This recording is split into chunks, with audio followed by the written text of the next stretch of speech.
Good morning, beauties. Well, good afternoon, good evening, whenever you're listening to this. So I just felt called to share a little bit on here today in regards to when someone is coming at us from a place of hurt, trying to hurt us, or someone's not mean, or cuts us off, or fingers us, or just anything that's not nice coming our way.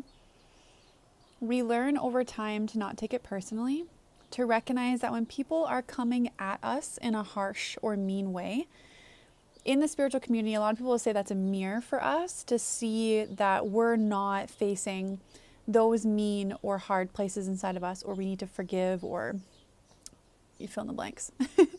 But there's also an aspect where someone can be mirroring or trying to project the pain. And our responsibility is to not react to someone else's pain, to see that they're in pain, that they're trying to pass it on because it's overwhelming for them. And what we need to do is recognize that we don't need to take that on. We don't need to take on people's pain to be loved. We don't need to take on people's pain and somehow be a hero. It's not helping someone when we're taking on someone else's pain for them. I'll tell you that right now. And that might trigger a part of you that wants to save people, that wants to make people feel better. Trust me, it does not work. It does not make anyone feel better. Pardon me. And it just makes you feel more like crap. So, in these situations, if you recognize that someone's coming at you with pain or hurt, it could trigger you to want to defend. It could also be in a space where now you've removed yourself from not being triggered by it and you're observing the other person, and you've come to a point of recognizing that this person is in pain and they're trying to pass it along. And instead of reacting, instead of even having to tell that person that or set a boundary, inside of you, you have the courage and the responsibility to not only not react, but to see that, okay, I can take a deep breath. I can take space from this. I can recognize this person's in pain. I can have compassion for that person in their pain, reminding your inner child that they don't need to take it personally, that it's nothing to do with them, that that's their own pain. She can go back to playing, coming into your adult self, recognizing all of those things I just said, taking a deep breath, and filling yourself with love, filling yourself with healing light, standing strong, sealing that leak, realizing that's not your responsibility. In that area where you would usually take that on, you're no longer taking it on. And in that space or in that gap, you're filling it with light and love. And you're sealing that part. And you're radiating that light. And in that moment, you can pray for that person, for them to receive the healing, for them to release the burden, for them to move through that so that they can feel light and love in the place where they used to have pain.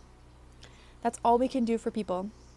Be the light, stand strong in it. We don't have to be confronting, but realizing that it's not ours, realizing that we can see that they're in pain, realize that we can have compassion, but that doesn't mean that we take it on. And that instead we fill ourselves with that love. We stand strong in ourselves. We remind our inner child. We become stronger in our adult selves. We are embodying our higher selves. And we are radiating that light.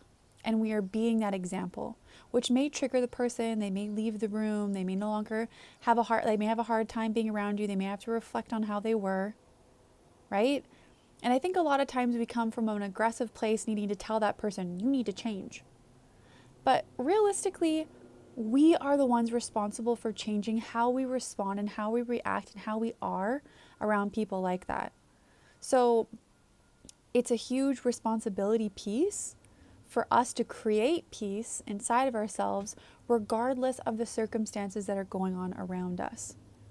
There's going to be several meanings for why things happen the way they are or why we're around these types of people. But remember, it's not always a mirror to your inner anger. It could be, right? But also at the same time, it could be a place where you have a leak and where you're stepping into the responsibility of not taking on people's stuff. You're filling that space where you usually do with love, and you're setting an energetic, loving boundary. So just a kind of different perspective, something else energetically you can work on, a shift that we can create internally that I just wanted to share with you guys. I would love to hear your thoughts and comments below. Maybe somehow you might be feeling this or going through something similar. Yeah, that's it. Okay. Blessings on your day. Just taking a moment here to place your hand on your heart, arriving into your body, feeling the bottoms of your feet, connecting to the earth's core, letting go of anything that's no longer serving you, opening up to the divine, letting that light wash over you, and sending it to the earth. Namaste.